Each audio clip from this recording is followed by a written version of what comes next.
A'udzubillahi minasyaitonirrajim. Bismillahirrahmanirrahim. Assalamualaikum semua. Dalam video kali ini saya bukan nak ceritakan tentang kisah seram, tapi kisah yang bagi saya sangat menyentuh perasaan dan hati saya, dan saya tergerak nak kongsikan pada anda semua yang masih belum dengar cerita ini. Kisah ini bertajuk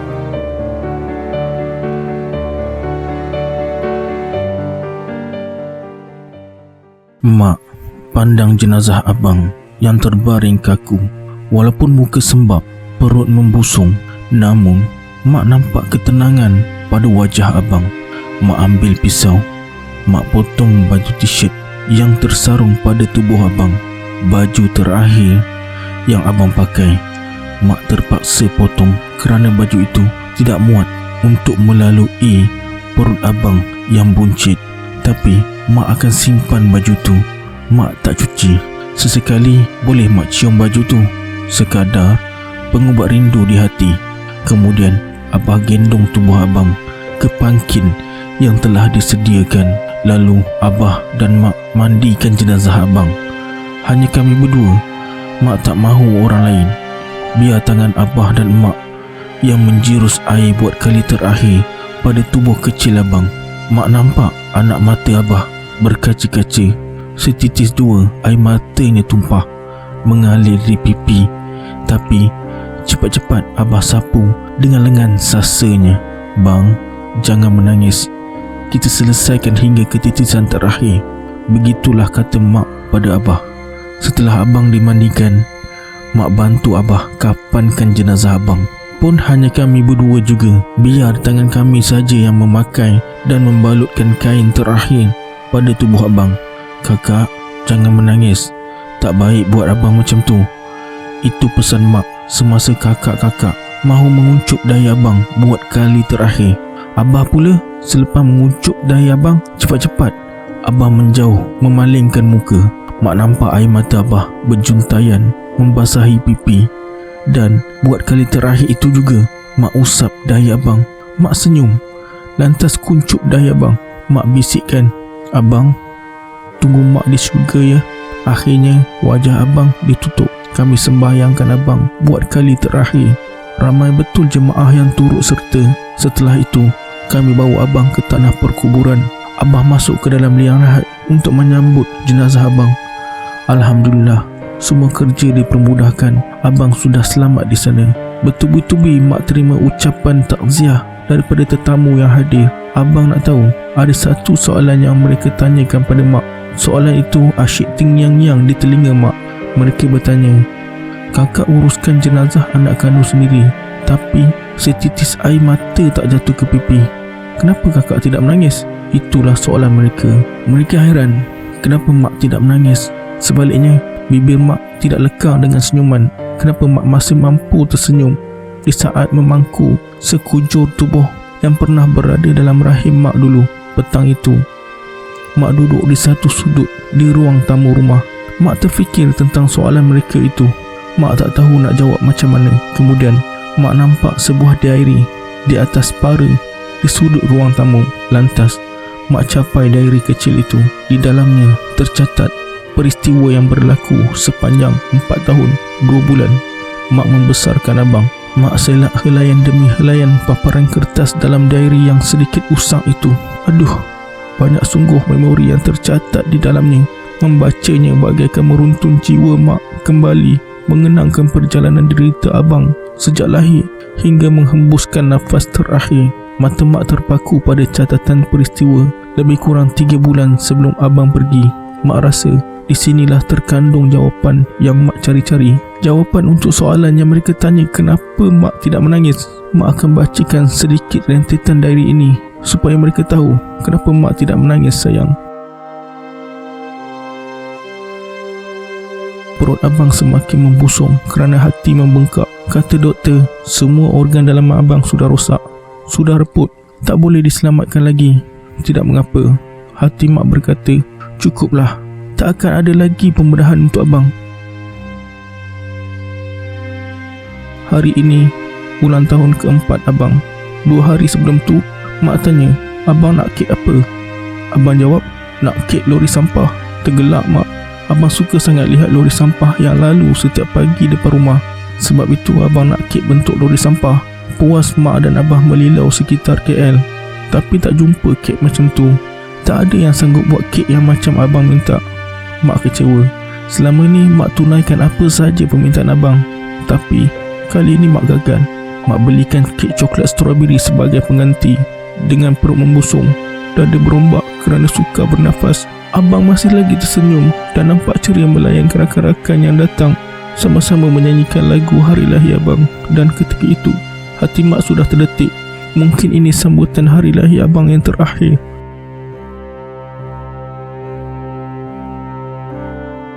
Keadaan abang makin kritikal. Perut abang semakin membesar. Abang tak mampu nak bergerak, lebih banyak terbaring dan asyik sesak nafas. Mak tak tahan lihat keadaan abang. Mak bawa abang ke IJN, rumah kedua abang sepanjang tempoh hayat abang. Kata doktor, tiada apa yang boleh dilakukan lagi. Abang hanya menanti waktu. Mak angguk perlahan. Mak rela. Dalam hati mak juga sudah berkata, masa abang tidak lama lagi. Para ibu di ward tersebut asyik bertanya pada mak, macam mana dengan abang? Mak jawab, InsyaAllah abang akan sihat. Mak terpaksa cakap begitu pada mereka sebab mak tak mahu mereka semua lemah semangat jika mereka tahu abang sudah tiada harapan lagi. Mereka pun sama, masing-masing bertaruh dengan ujian apabila anak yang dikasihi ditimpa penyakit. Jadi biarlah jawapan yang mak beri itu kedengaran manis pada telinga mereka. Pahitnya, biarlah mak sendiri yang telan.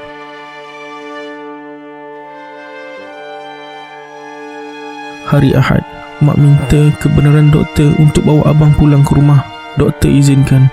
Biarlah abang habiskan waktu-waktu terakhir bersama keluarga. Dan di saat-saat akhir ini, mak mahu tunaikan apa saja permintaan abang. Di rumah, setiap hari mak akan tanya, abang nak apa hari ni? Mak masih ingat pada suatu pagi, abang menjawab, mak, abang nak naik kereta bomba? Mak termenung dengan permintaan abang. Bila abah pulang ke rumah, terus mak ajak abah keluar. Abah tanya pergi mana? Mak jawab, balai bomba. Sampai dekat sana, mak minta izin pegawai bomba. Mak kata, abang teringin nak merasa naik ke dalam truk bomba. Pegawai itu garu-garu kepala, kemudiannya menggeleng-gelengkan kepala. Belum sempat pegawai bomba itu menjawab, lantas mak tarik baju abang ke paras dada. Separuh berbisik, mak beritahu pegawai itu, Encik, ini anak bongsu saya dan hanya menanti masa untuk pergi. Benarkah saya tunaikan impian terakhirnya ini? Bila lihat perut abang yang buncit dan dada dipenuhi kesan parut dan jahitan, pegawai itu tak tunggu lama. Terus dicapainya kunci. Dia buka pintu salah satu truk bomba itu. Dia dukung abang, letakkan ke atas tempat duduk bahagian pemandu. Abang nampak gembira sangat. Biarpun cuma 15 minit abang di dalam truk tu. Abang tak perasan mak palingkan muka 5 saat, sekadar mahu mengelap titisan air mata yang mula bertakung. Hari lain, mak tanya lagi, abang nak apa? Abang jawab, abang nak naik lori sampah.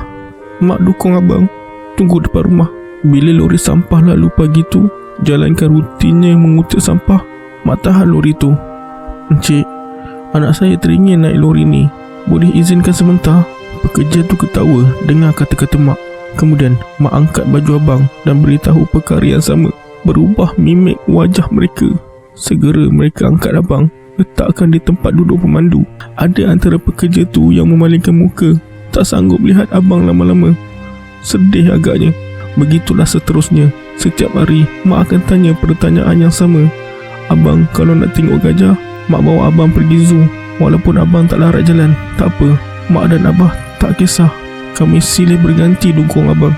Abang kata nak tengok burung, mak bawa ke taman burung. Abang kata nak main permainan robot, mak bawa ke kompleks belah-belah yang ada permainan seperti itu.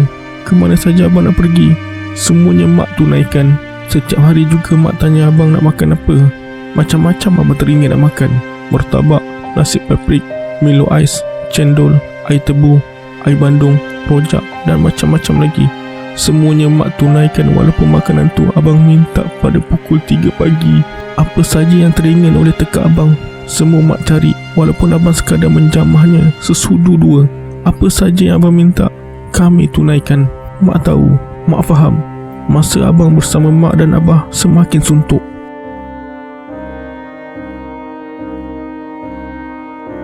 Abang semakin kritikal. Nak bercakap pun terlalu lemah, apatah lagi untuk bergerak. Mata kuyu, hanya terbaring sambil memeluk Aina, anak patung kesayangan abang. Mak ajak abah bawa abang ke hospital. Kali ni kita bawa abang ke IJN, tapi kita mungkin akan keluar dengan tubuh abang tidak bernyawa. Mak mahu abah bersedia dan rela jika apa-apa berlaku. Sampai di IJN, abang terus ditempatkan di ward khas untuk pesakit kritikal.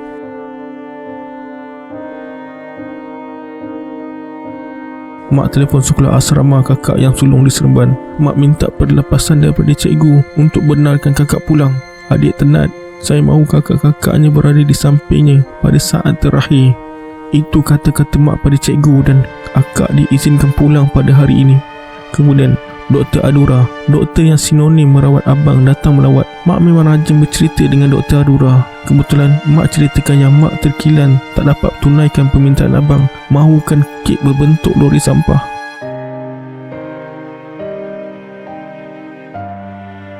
Pagi ni Dr. Adura datang melawat abang. Kemudian Dr. Adura beritahu ada surprise untuk abang tengah hari ini.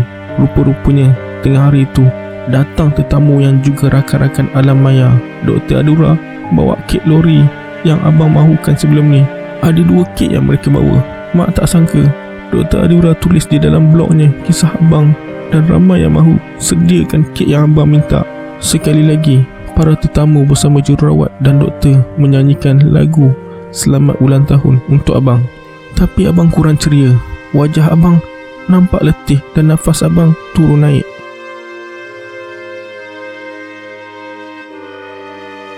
Tengah hari ini masih ada lagi tetamu datang bawa kek berbentuk lori warna pink untuk abang. Tapi abang sekadar lemah. Abang sekadar terbaring merenung kek tu. Malam tu, semasa jururawat ambil tekanan darah abang, bacaannya meningkat naik. Tapi hati mak dapat rasakan abang sekadar mahu redakan keresahan hati mak. Malam tu, hanya mak berdua dengan abang di dalam bilik. Mak pandang sayu wajah abang yang semakin lesu dan pucat. Mak duduk di sebelah abang. Mak peluk dan usap rambut abang. Mak menangis terisak-isak bagaikan anak kecil. Dalam tangisan tu, mak katakan pada abang, mak tahu abang nak senangkan hati mak. Abang tak perlu buat macam tu. Mak tahu abang nak pergi. Jangan tahan-tahan abang. Pergilah. Mak dah sedia. Mak rela segalanya. Mak puas dapat sempurnakan apa saja hajat yang abang minta. Mak juga bangga kerana Allah hadirkan abang dalam hidup mak walaupun seketika. Abang hanya diam memandang mak dengan pandangan lesu. Dan ketika itu, mak menangis sepuas-puasnya. Dan mak berjanji tidak akan menangis lagi selepas itu. Ya, mak tidak akan menangis lagi biarpun abang sudah tiada lagi di dunia.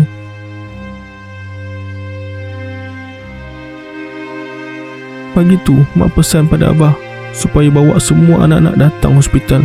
Masa abang dah dekat sangat, mak lihat abang dah kritikal. Wajah abang dah nampak biru, lebam, dada berombak, tercungap-cungap, menarik nafas. Abang dah tak mampu bercakap lagi sejak malam tadi. Makan minum pun tak mahu. Pukul 8 pagi, abah dan kakak sampai. Mak suruh Kak Long bacakan Yasin di sebelah abang. Mak suruh abah baca juga. Tapi bacaan abah tersekat-sekat kerana cuba tahan tangisannya. Pukul 3 petang, abang makin lesu. Lantas mak ajak abang keluar berjalan-jalan. Abang nak tengok matahari tak? Jom kita turun kantin minum sambil tengok matahari. Abang hanya mengangguk lemah. Mak dukung abang dan kita satu keluarga turun ke kantin. Abang nak minum air coklat, tapi abang hanya minum seteguk je. Kemudian abang lentukkan kepala pada bahu mak. Abang, tu tengok dekat luar. Nampak tak sinaran matahari tu? Cantik kan? Mak tunjuk pada abang sinaran matahari yang kelihatan di celah-celah rintik hujan yang turun waktu itu. Abang angkat kepala, melihat ke arah matahari itu. Kemudian abang menguap. Abang mengantuk. Itu kata abang dan kemudian abang terlentuk semula pada bahu mak. Tiba-tiba, jantung mak berdegup kencang. Bang, jom naik. Abang nak tidur. Mak terus ajak abah dan kakak naik semula ke wad walaupun mereka belum sempat jamah makanan di atas meja. Mak tahu masa abang dah hampir tiba. Sampai di wad, mak baringkan abang atas katil dan abang terus merintih dalam nada yang lemah. Mak. sakit perut. Dan abang terus memanggil, Mak. Suara abang perlahan dan amat sayu bunyinya. Lantas mak letak tapak tangan mak atas dahi abang. Abang, hari ini, waktu ini, mak redha abang pergi. Mak halalkan segala makan minum abang. Mak halalkan air susu mak untuk abang. Pergilah abang. Mak izinkan abang pergi. Mak ucapkan kata-kata itu sambil merenung jauh ke dalam mata abang yang semakin kuyu. Saat abang sedang nazak itu, mak panggil kakak-kakak supaya kuncup abang selagi abang masih bernafas. Mereka kuncup pipi abang bertalu-talu dan mula meraup dan menangis. Kakak, kalau kamu semua nak menangis, keluar dari bilik ni. Mak tak mahu abang dengar kamu menangis. Jangan seksa abang dengan tangisan kamu. Mak marah mereka buat begitu pada abang. Mak tak mahu abang lihat kami menangisi permergiannya. Mak tahu abang akan jadi lebih sedih dan berat hati untuk pergi bila melihat kami menangis di saat akhir sakaratul maut menjemput abang. Mak tak mahu tambahkan lagi kesedihan abang untuk tinggalkan kami. Abah pula hanya berdiri di penjuru bilik, meraup wajah menahan suara tangisannya. Jururawat yang ada dalam bilik juga menangis. Mak suruh jururawat keluar dan tutup tirai bilik itu. Mak tak mahu orang luar lihat. Mak tak mahu ada orang menangis di saat abang akan pergi. Setitis dua mengalir juga air mata mak. Tapi mak masih mampu tersenyum. Pergilah abang. Mak izinkan. Mak izinkan. Pergilah. Dan perlahan-lahan mata abang yang layu tertutup rapat. Genggaman tangan abang pada jari mak semakin lemah dan akhirnya terlepas. Pukul 3.50 petang, akhirnya abang tinggalkan dunia yang fana ini. Inna lillahi wa inna ilaihi raji'un. Mak kucup dahi abang. Mak bisikkan di telinga abang, tenanglah abang di sana. Satu hari nanti mak juga pasti akan turuti jejak abang. Abang tunggu mak di sana ya, di syurga. Abang, sekarang mak dah dapat jawapannya. Mengapa mak tidak menangis? Pertama, abang telah ditakdirkan menjadi ahli syurga yang akan membantu mak di sana nanti.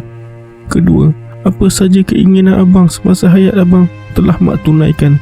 Tiada lagi rasa terkilan di hati mak. Ketiga, segala hutang sebagai seorang ibu telah mak langsaikan semasa hayat abang. Mak telah sunatkan dan buat akikah untuk abang. Keempat, mak telah menjalankan tanggungjawab sepenuhnya, sentiasa berada di sisi abang dan gembirakan abang setiap saat dan waktu. Kelima, mak rasa istimewa dipilih oleh Allah untuk dapat anak seperti abang. Mak jadi kaya dengan kehadiran abang. Kaya kesabaran, kaya tawaduk, kaya keredaan, kaya keimanan, kaya kawan, kaya ilmu dan kaya pengetahuan. Mak telah beri segala-galanya melebihi 100% untuk abang.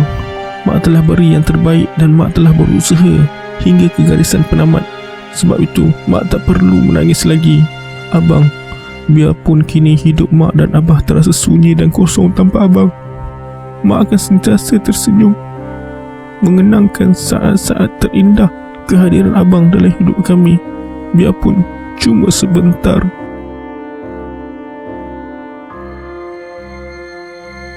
Sekian saja kisah abang tunggu mak di syurga yang dapat saya kongsikan hari ini.